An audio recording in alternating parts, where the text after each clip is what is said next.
Mabuhay and blessed to God forever. Good afternoon po. Ako po si Janice Verdel from Siena College, Sigaw.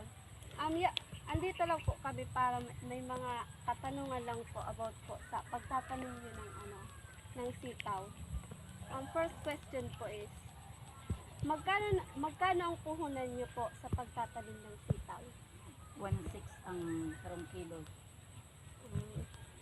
Next question po. Paano naman po ang proseso niyo ng pagtatanim ng sitaw simula sa pagtatanim at pag-harvest po? Kaya manililing-linya mo mo siya. Tapos, ma-harvest ka tayo ni. Kulang-kulang 2 bulan.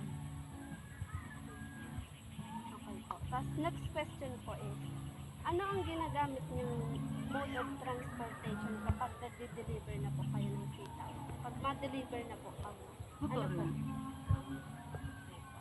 Tapos next question po is, ano naman po ang mapapayo niyo sa mga gusto magtanim or mag-business din po, gaya po ninyo? Tiyaga. Kung dahil ka man tiyaga, dahil mo man talaga yung mag-ibo. Tapos next question po is, kung ang sitaw po ba is, magkano naman po ang nakikita niyo dito? Depende. Minsan, naglalalaki man ang sitaw, nalulugi.